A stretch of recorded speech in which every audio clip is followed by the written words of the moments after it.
Hey, welcome back. SQL in the City, streamed. My name is Grant Fritchey. Let's get going on this stuff, shall we? So our mission today, whether we choose to accept it or not, I want to talk to you some about privacy first. There's a lot of stuff going on around the whole GDPR, around compliance, all these issues that are coming up. People are getting pretty excited about it. And I want to get you calm. I want to calm you down. I want to get you relaxed. And you're not going to like how I'm going to do it. But we're going to get you going on this stuff. And so here's what we're going to try to get done today. My name is Grant Fritchey. I work for Redgate Software. And this is my contact information. If you've got questions after today, please, please, please get in touch with me. You can email me, get on Twitter, go to my blog, go to my YouTube account, track me down.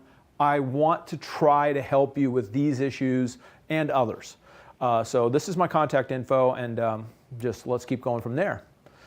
So general data protection regulation, right? This thing is coming. The fact is it's not coming. It's here. It's been in effect for almost 2 years. It was almost 2 years ago in May that they passed this law in the EU.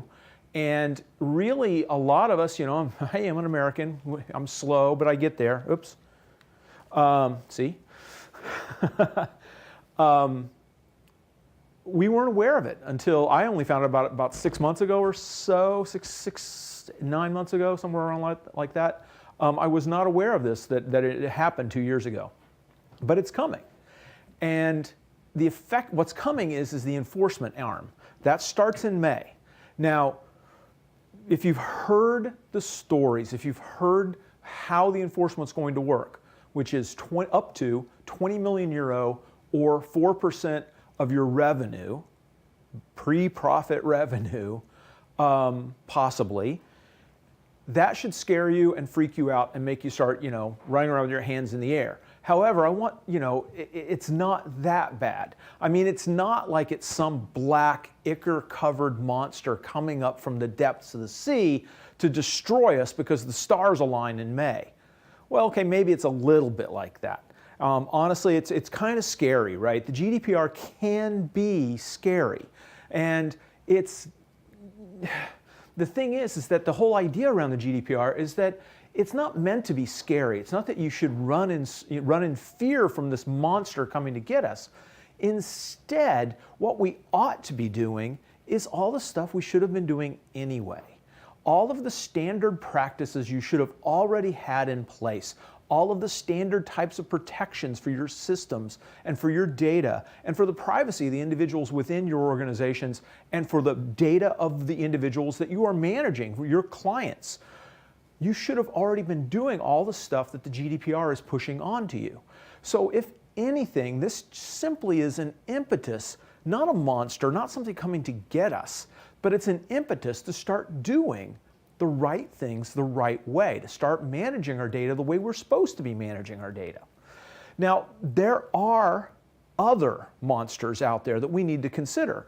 The GDPR is a regulation, it's coming our way, and it's a compliance issue that we're going to have to meet. But there are other compliance issues, right? HIPAA has been around for quite a while, and HIPAA has some rather stringent data requirement issues that we have to meet. And some of the punishments on HIPAA are, frankly, more scary to me than some of the punishments from the GDPR. Fine, they come for 4% of my revenue, that's great. HIPAA, if you knowingly violate some of the HIPAA compliance regulations, you can go to prison. Now, personally, I'm not excited about that. But we also have other monsters that are coming after us, other kinds of regulations. Sarbanes-Oxley has been around for a long time. So we've got HIPAA, we've got Sarbanes-Oxley. On top of that, we've got PCI compliance that has always been a bit of an issue for us to deal with, credit card information. And finally, the NIST 800-53, yeah, it took me a little while to memorize that and get it right, is more or less mirroring a lot of what the GDPR is doing. And that's the National Institute for Standards. And they are coming up with some regulations, possibly regulations, certainly suggested rules for dealing with data. all of this is compliance, and all of these things are either already on us or they're chasing us down even as we run. So the thing is, though, is those aren't even really the scary monsters. The really scary monsters are hackers, right? The really, truly scary monsters, and it pains me to say this, even though Steve said, hey, our code is better than it ever was. It's true, our code is better than it ever was. We've gotten good, but we still haven't gotten good enough. We are still suffering from SQL injection. There are still organizations discovering what SQL injection is. If you're sitting at home watching this or in a nice warm office and not out in that nasty snow, and you don't know what SQL injection is, you better look it up right now, because it's going to be something that could get you. If you don't know what it is, you're probably not programming around it to protect against it, and that could come and get you. And then frankly, the biggest monster we have, the most scary one of all, is always human beings, right? We are always the biggest monster around. And frankly, my name is Grant, and I screw up regularly. I screw up really good and hard occasionally. I'm good at it. I've got great talent at making horrific mistakes. And you want to protect against me. Some of you may also need to be similar and in my boat. I'll get to a story in a minute. But there's some really shocking mistakes that get made. Now, when we talk about data breaches, the data breaches are getting more and more scary. And as the compliance issues become more and more stringent, the ghosts are all collecting around us. We are getting more and more things that we have to sweat. It's not simply enough anymore to say, well, yeah, we had a firewall, or yeah, well, we weren't using SA login. You actually have to have a lot of documentation around how it is that you're protecting data. You have to have a lot of documentation about exposure for when you get a breach. And all this stuff is building up. And data breaches are becoming more and more common. Now, I went to privacyrights.org, and they track data breaches. As they get reported through various mechanisms, they pull them up every single day. Now, what I've got here on the slide deck is the latest couple of breaches from just this morning. I updated my slides this morning to make sure that I had them available and online so you guys could see them. And so you can see that on the 22nd and on the 21st, there were two relatively small data breaches, one at the University of Alaska and the other one at the Missouri Department of Health. Now, the Missouri Department of Health, they just may have violated HIPAA compliance. Somebody might be getting a new roommate. I don't know that for a fact. Look, I'm not a lawyer. But either way, there's two breaches that have happened just recently, very recently. And there's been all kinds of additional breaches that have been happening. Just recently, one of the major banks, I can't remember which one it was, exposed client information only to people who could actually log in, but they made it so that you could see other people's data. Oh boy, right? And there's been other breaches. And the fact is the breaches have been accelerating over time. Now, this is from Beautiful Data. It's a great website. But what it is a collection of breaches over the last 10 years, both number and size. And so you can see over 10 years, 10 years ago, there was the big AOL breach. But it's lonely down there, right? It's down at the teeny tiny bottom of your screen, there's a breach. And then, along with some others coming up along behind it. But then you'll notice over the last 5 years, there are more and more and more. Now, that could be because as the compliance laws have changed, the requirements for reporting is definitely improved, and therefore we have to ensure that we get more out there. But I think it's also that, frankly, we are living in a more and more connected world. People are putting more data online, people are putting more data up in the cloud, and frankly, there are, when we're not developing for privacy first, when we're not developing for security first, we are in fact exposing things, and therefore we get more hacks, right? We get more exposures. Now, one exposure that I want to talk about, and this goes back to user error, is you'll see there River City Media, and it's 1.3 billion people that it has leaked 1.3 billion people. Now, what organization has 1.3 billion people's worth of data? I mean, it's got to be some giant organization, except for the fact that most of us probably have never heard of River City Media. Yeah, they do spam. Right. The spam company leaked their data. Oh my God. And better still is the way the spam company leaked the data. Now, it wasn't that, it wasn't they were hacked, it wasn't SQL injection, it wasn't anything fun. Nope. The spam company put a database backup onto a public website. Yes. They put an unencrypted database backup to a publicly accessible site, and people were able to pick up 1.3 billion people's worth of information and go and run with it. We're doing something wrong, right? So data breaches are growing over time. They are getting worse. There's a lot more issues going on, and it's something that we're going to have to live with and deal with. But if we do them, we're going to hit problems. So here's the deal. We've got all these monsters. We've got the compliance monsters, and we've got the real monsters of the hackers and the breaches, and frankly, our own mistakes. And so the question is really simple. How do you fight them, right? How do we take care of these monsters? What is the best way to deal with these things? Frankly, I think the best way to deal with it is protection.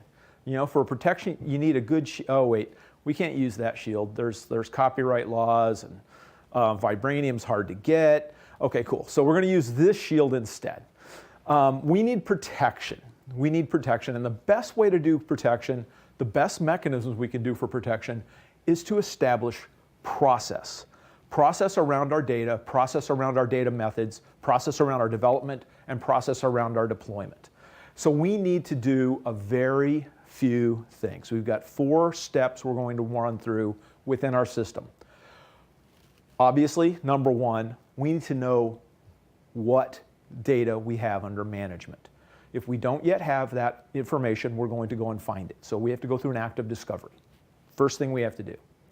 Second thing we have to do is, once we've discovered our data, we have to classify it. Now, there's some specific classifications for the GDPR, and I'll discuss those in a second.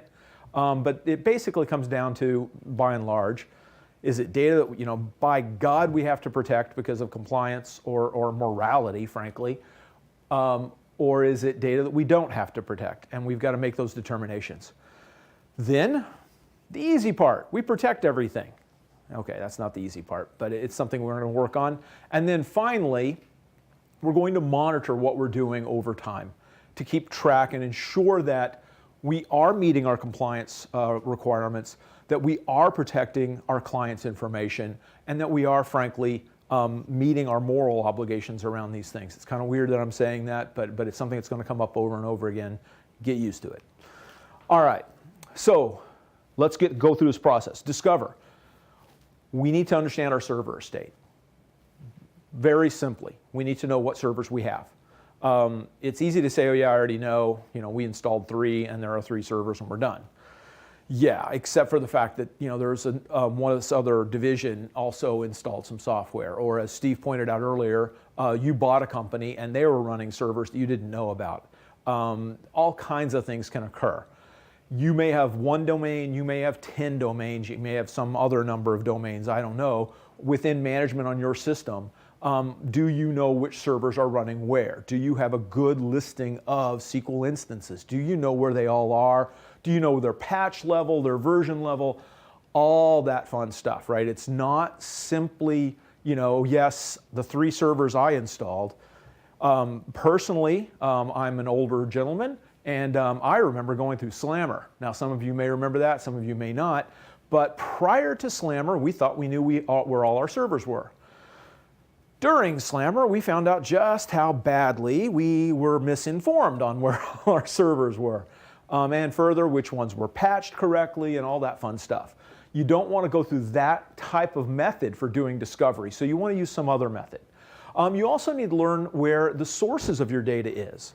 Where does the information come from? Where are we collecting? Do we buy things from third-party sources? Does it come from loads from other locations? Where does this data come from? Because those sources are also something we need to track over time. And this includes the hard information. Excel, right? Spreadsheets are everywhere. A well-managed system should have those spreadsheets only consuming known data sets and not divorcing themselves from those data sets, but that kind of thing happens. I'm not going to throw anyone under the bus, but an event recently sent me an email saying, thanks for becoming a speaker at our event. Here's what we're doing for speakers. If you have any questions, let us know, blah, blah, blah, blah, blah. I didn't apply to the event this year. I wasn't going to this one, and so I received an email, and I'm thinking like, oh my God, what happened? Did I forget that I've applied to this event? I'm in trouble. I know I'm already going to be in another location that day. Oh my God, oh my God, oh my God. I'm really starting to panic. Luckily, about an hour later, before I got completely discombobulated, another email came out saying, hey, please ignore our previous email because we used a spreadsheet from a couple of years ago to send out this email. Oops. Now, under GDPR, that is a breach. That is a data breach, and that would be a violation of things. And that is an example of the kinds of things that we actually have to discover to find our stuff. These are all things that we have to track down. You cannot simply rely on, well, we don't know. That's not going to fly within the compliance regimes that are coming. Now, once we've discovered stuff, we have to classify it. And classification, again, can be very simple.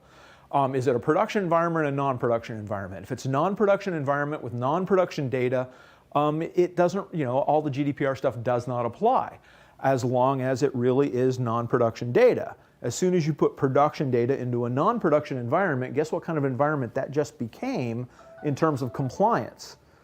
It's production data, therefore it's a production environment. And if you're exposing that stuff incorrectly, you're in trouble. Wasn't me. So we're going to keep going. So GDPR classifications, now they've got it down to there is personal data. And that is quite simply the information about you. My name, my sex, my height, my weight, my skin color, my hair, and I actually have hair. All that kind of stuff is going to come up inside of GDPR as defined as personal data. Your IP address, that you've logged into this website from, that is personal data, right? There's all kinds of stuff, and you're going to have to figure all these things out and define them. Then they also have special personal data, and what that is data about, for example, children, which is going to get treated completely differently. There's different levels of protection for that. You'll have to look that stuff up. I am not a lawyer. I do not play one on TV. I've been reading the GDPR and reading it over and over again, trying to understand what's going on, trying to make sure that I can anticipate possibly what's going to come out of the enforcement regime once it hits in May. But there's still a lot of this is speculation.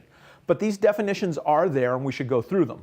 Now they also have an other classification. Now that one's a little less defined, but you can really break it down to either stuff that's just not going to be classified at all, which is easy enough to understand, or things that are not yet classified. Yeah, because they may change over time, what they define as classified information. So you're going to have to keep an eye on this stuff. It's not going to simply be defined once and then never redefined. There will be a moving target, and that will affect your choices and how you get things done within your systems. Everybody okay with that? All right. So we're doing two things. We are trying to identify and classify our information. I think I can help. Redgate Software has got a new tool called Estate Manager. Let's see if I can get the demo up on the screen here. That's the one. There we go.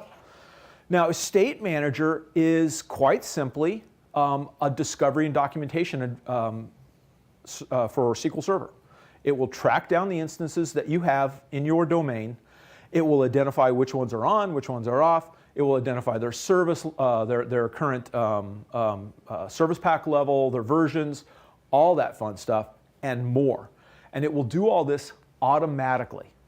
Further, we've got the ability to create snapshots so that you can automate the discovery process in order to track changes over time to your servers. And this is a huge win.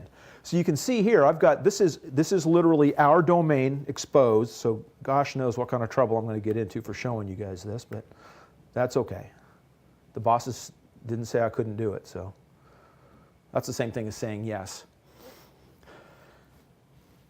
No, this is what they gave me to do the demo on, so if they made a mistake, it's their fault. But you can see that we've got different servers under management. It shows the database engines. If we had different kinds of SQL Server involved, you can see those too. Now, I'm showing database engines because I'm focused on the database, but it also shows SSIS, analysis services, reporting services, and it captures all the information about what's going on. But it doesn't stop there. It doesn't just find the servers. You can then take those servers and you can start to identify what they are. This is a production server. This is a QA server. You can identify labels and put them on your servers. And then as you label the servers, you can then filter them in and out and control how they behave. And you can add multiple labels to multiple servers. But it doesn't stop there. It keeps going. They've got server info, right? So it captures what version is it and what release. So we can see we've got a bunch of SQL Server 2012s running.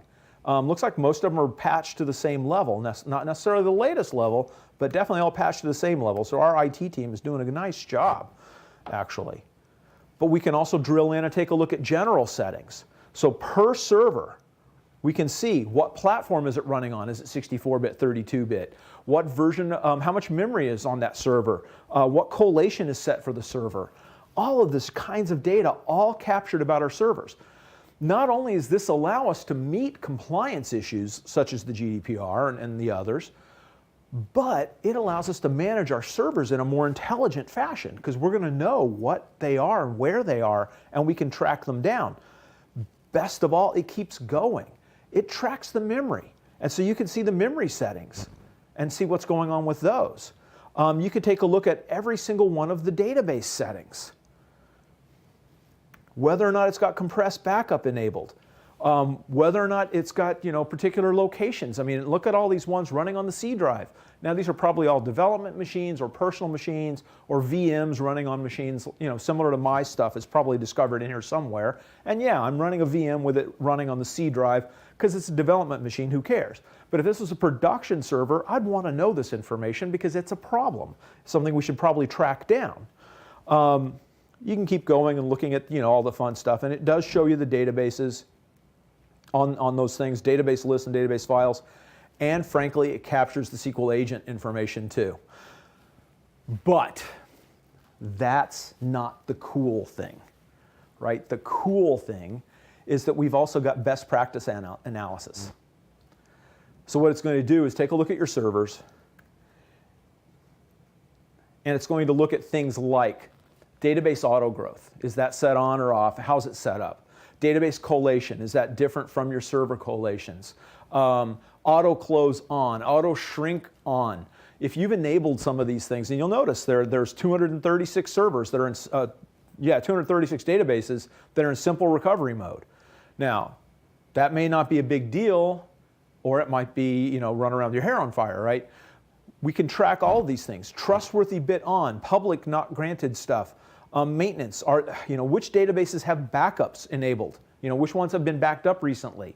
All these rules are defined, and you can control the rules, turn them on, turn them off, decide which ones are applicable to you and which ones aren't, and you can define your own rules. So for example, I want to see shouldn't hit the mic, should I? I want to see a rule that defines whether or not cost threshold for parallelism is set to 5. Because if it's set to 5, that's the default value, and that default value is wrong. I'm going to create a rule for that and make that change. So I've got all that ability, and I got one more. And this one excites me to no end. I can compare the settings on one server to the settings on another. I've literally got server level compare. Remember how we've had SQL database compare forever? SQL compare, anybody heard of it from Redgate? Great, great, great piece of software I had open on my desk all day, every day when I was a DBA. Now we can compare the server settings to ensure that they are correct, that if they're different, why are they different, and find out which ones are different and track them down. Yes, that's thrilling stuff, and that's now available. So that gives us the ability to then go through and do the discovery and the classification part of this whole process. So moving on. Protect. All right, so protection. Obviously, you're going to be setting up firewalls. Obviously, you're going to be setting up security. Obviously, you're going to be doing those things. And some of that estate manager tool is going to help you with those things. There's a number of security settings in there that will help you track that down. But you're also going to do some additional stuff. Now, we are doing development, right? We are a development company. We develop tools, and we develop tools for development. I mean, it's what we do. I mean, it's almost iterative when you think about it. But our focus is really on developers and development, and it's something I've long strove for myself. Even as a DBA, I was a strong supporter of developers, even though I pick on them occasionally. It's out of love, guys, promise. We're going to create a process for deployment. We're going to create a process for development. And that process is going to be around protection to keep us within compliance on these things. So we are not taking personally identifying information and moving it into non-production environments, which may be less secure, which may have a tendency to leak. I worked for an organization that had a laptop that got lost. It didn't even get stolen, it got lost. But the person who found it didn't turn it into lost and found. No. The person who found it opened it up. There was no security on the laptop. They looked at what was on it. They said, hey, look, company X's data. I'm going to put this on eBay, advertise it as, hey, a laptop from company X with all their data on it. Good God, right? Think about that. I mean, you could give your developer a database with production data so that they can do the best kind of development, which is against data that looks as much like production as possible. But if you give them production data, they put it on their laptop, the laptop leaves the building, you're getting ready for a breach and you're getting ready for some GDPR compliance discussions, right? Those are issues. But if you clean your data, if you ensure that you've got masking in place to get rid of that data, you're then going to be protected. You're not going to be doing the fights that you would have to do otherwise, getting involved with lawyers and all that fun stuff. Let's avoid that. Let's just stick to doing technology. Technology is easy, technology is fun, and we've got some tools that we think can help. So when we start talking about a process, what I mean is a deployment and development process. The first thing that we're suggesting is you get a hold of SQL Clone. It's part of our provisioning tool now. We have a tool on provisioning. It's all about getting your production databases into non-production environments, but doing it in a speedy manner and in a safe manner so that they are protected. So you're not looking at moving production data into non-production environments. You are, in fact, looking at moving production-like data, production-ish data, but not literally production data, so that you can do good development, accurate development, but still provide protection that you have to have for your processes, for your data, and for your clients. That's just, it's a vital thing that we protect everything. So if we start off with Clone, in case you've never seen it, Clone does have a little, I call it a tax, but there is a bit of a process you have to do first, and it's the one thing that takes time, it's the one thing that uses space, and that's you have to create an image, right? Once you create an image, you can then create clones. Now you'll notice here on my screen, in addition to the nice sheep, that I've got two images created. I've got one that I created last week at SQL Bits, and I've got another one created here recently. These images can then be cloned, meaning I can put them onto multiple servers, multiple instances, and it will create a read-write copy of the database that only takes up a couple of hundred megs. It's teeny, tiny little databases, and they only take about 10 or 15 seconds to create. Let's try it out. Now, first, we have to create images. Now, when we create an image, my strong recommendation is, For a server system, you use backups. Oh, I'm sorry, for a server system. For a production system, you use backups. You don't connect this directly to your production server. It's not that we're going to do anything wrong. We're not. All we're going to do is read your data. Page-by-page copy is what an image is, and we're going to read your data and move it off. But being a paranoid control freak, also known as a DBA, don't connect this to a production server. Connect it to a backup. Now that said, for demo purposes, I'm connect up to my local instance. Yeah, I know. Could I set it up so it does a backup? Yeah, but I want to connect to the instance so you can see how it does things, over time. So now it's going to connect up to that instance.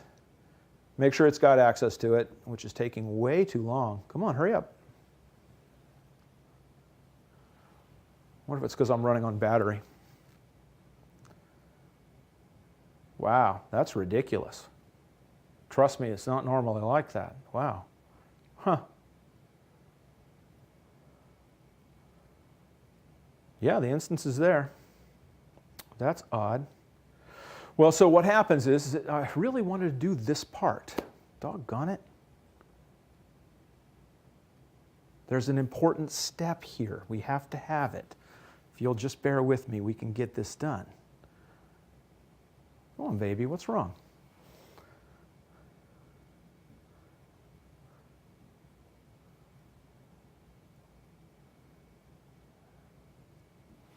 That is taking way too long.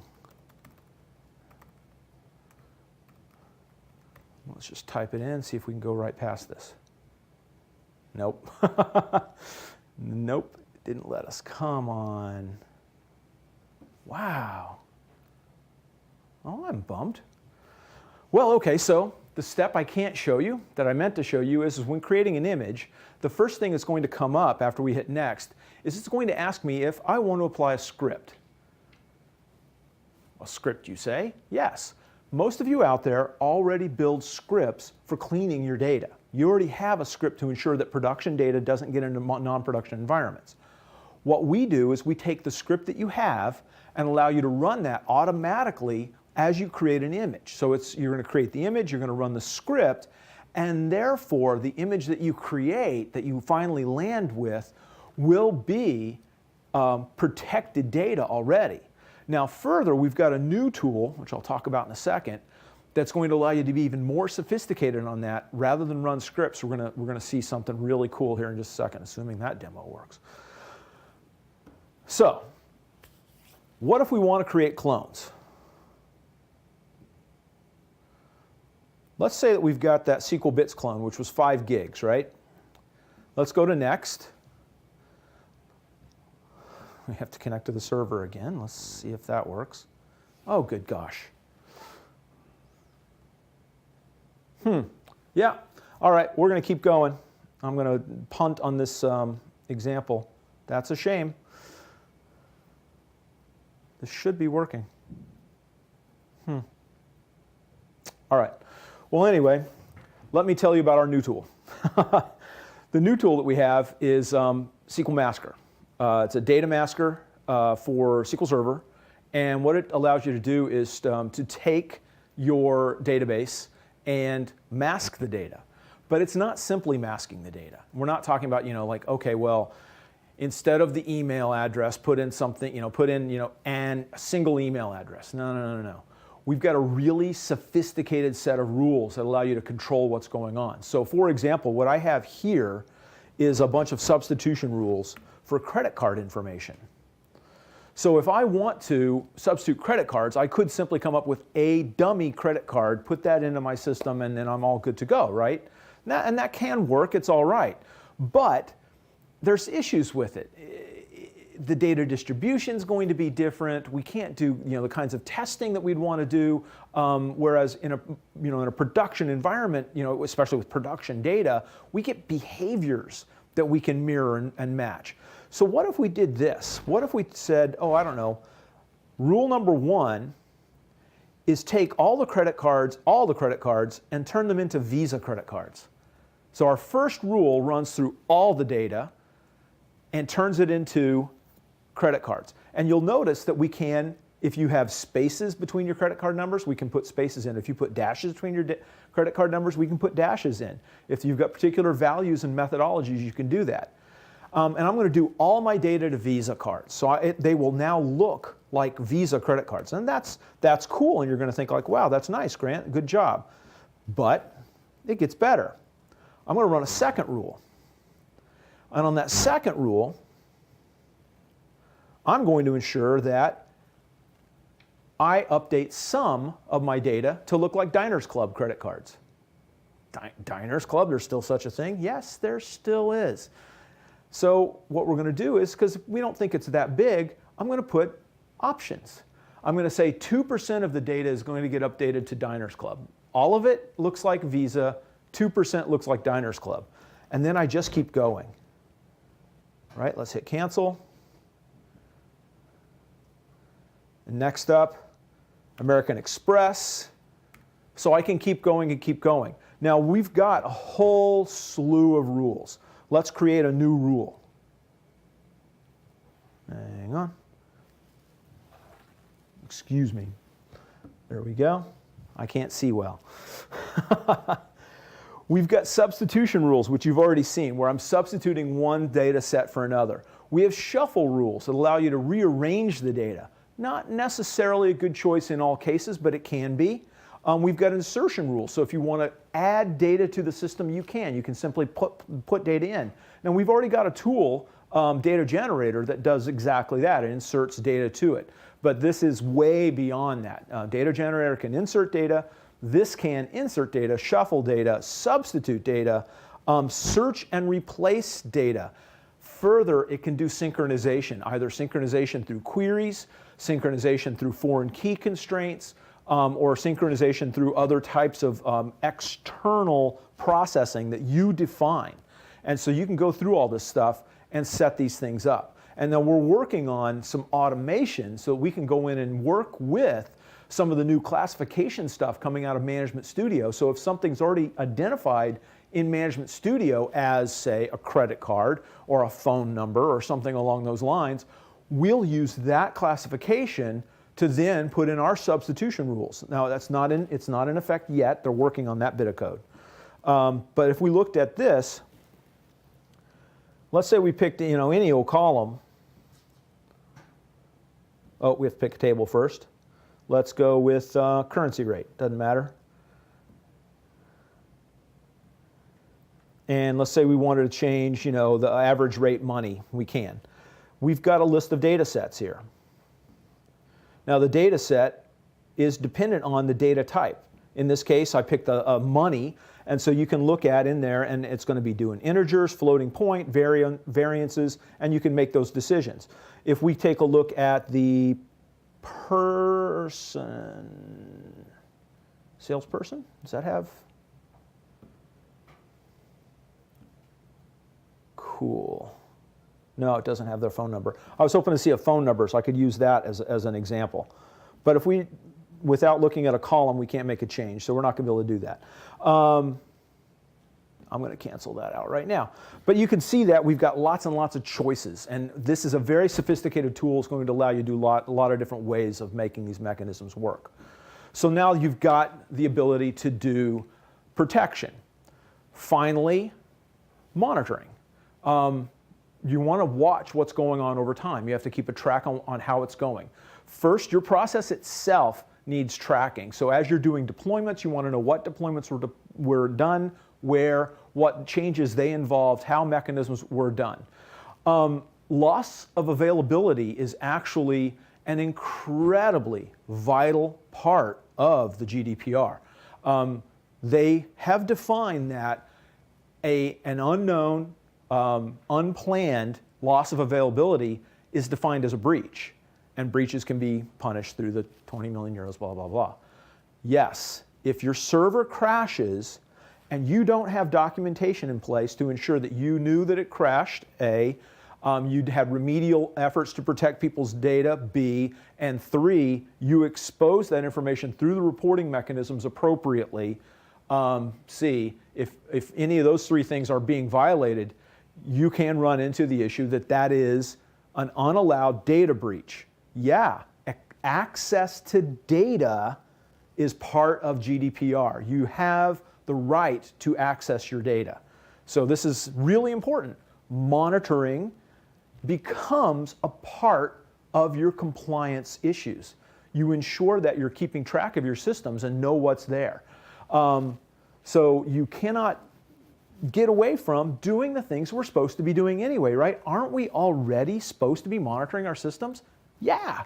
Shouldn't we know whether or not servers are online? I mean, you don't want to find out servers are online.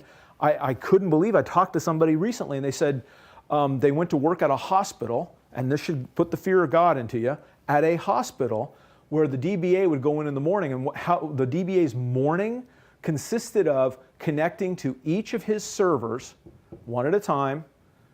He had a list written down on a piece of paper, and he connected to them one at a time and validated that they were online. Oh, wow, cool. And checked their error log to see if there were errors. And this, he took him all morning. That's what he did in mornings. God knows, imagine what he did in the afternoons.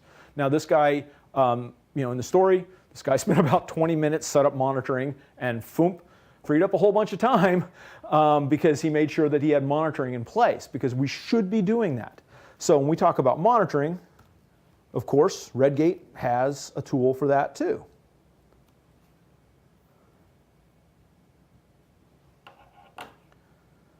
So I'm going to use monitor.redgate.com, and this is a place that you can go yourself and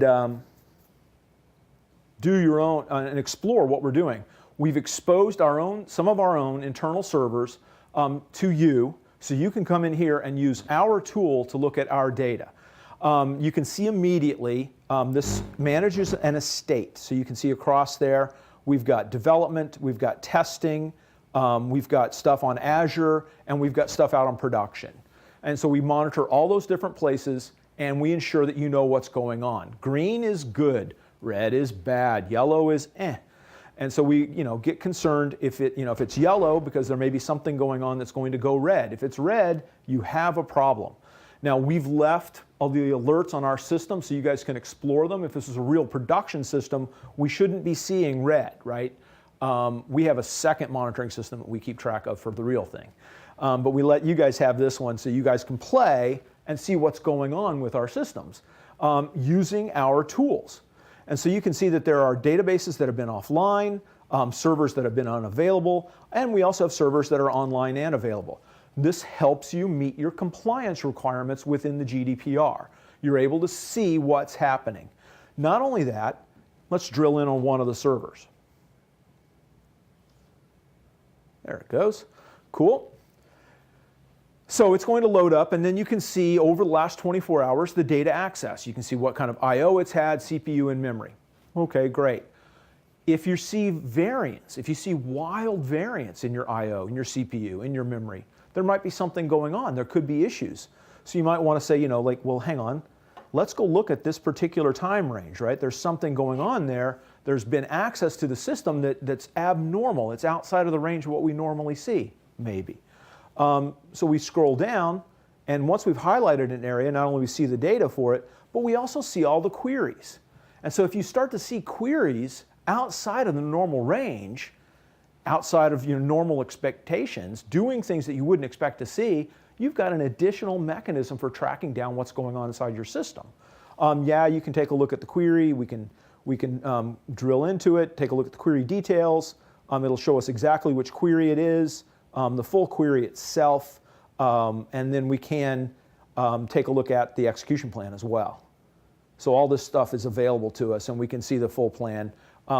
Whoops, that plan didn't come up. That's a bad query. I just picked one at random, and it wasn't a good one. Or, what's going on? This is one of those days, isn't it? Oh, there, cool, the plan did come up, awesome. And so we got a full execution plan with all the properties on it, and you can track through these things and find where the issues may lie if it's there. But that's all great, right? Nothing wrong there. And the alerting and the processes all protect your systems. But the one thing I would also recommend is you take a look at the analysis. The big thing on the analysis is, again, back to that idea of, is something outside of normal? Now you can see that this analysis is there and it shows me the last hour of CPU. Great, awesome. But let's compare this to a baseline. Let's compare this hour to a previous hour 24 hours ago. Oh, cool. So now we know what does it look like now compared to then, because any kind of measure on performance, a simple data point is not adequate. You need to have a comparison point. What is normal? And so now we've got a baseline, we can take a look at that. Well, what if we extend the baseline? Let's go an hour 7 days back, right? So now it's 1 hour on 7 different days. Now we've got an idea really of what normal looks like. And we can normalize out the regions so that you can then see my current behavior as opposed to past behavior and see that nice, neat, smooth curve. And it smoothed the data down.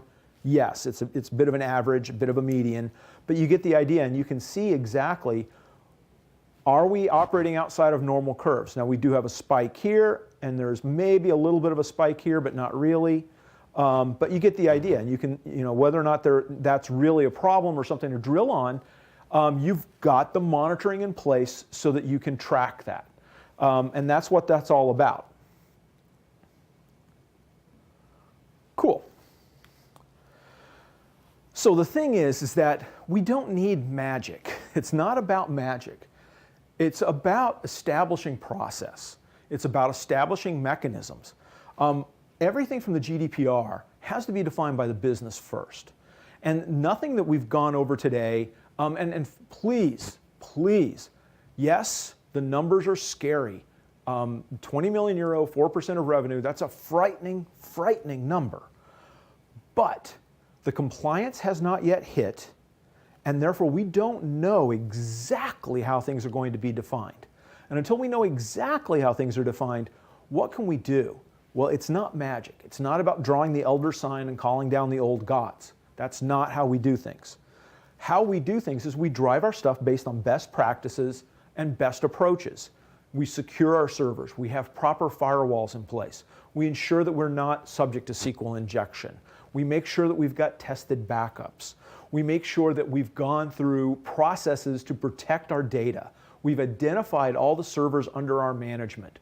We know where our data are sourced. We have processes in place to provision non-production environments so that we can, in fact, ensure that we're not moving data in the wrong places. We do all of the standard stuff, including monitoring, that we're supposed to be doing anyway. And so we build this process around these 4 things: discover, classify, protect, and monitor. At no point are we violating any of these things. We're moving through these things over and over again. This is a continuous thing. You don't stop.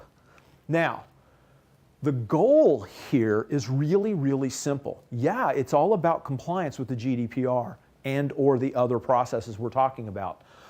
But it's primarily about defining a visibility for your servers so you know what's there in order to be able to report to your business and to, frankly, the end users who are trusting you with their data, right? If they've given you that data, you've got to be able to show that you're protecting them and protecting their data through that visibility.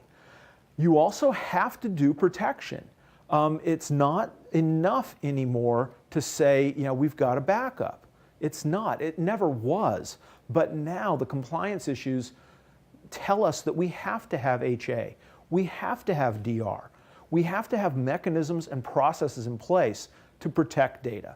We have to put mechanisms and processes in place to prevent non-production environments from getting production information if that production information is classified by the GDPR as personal and protected.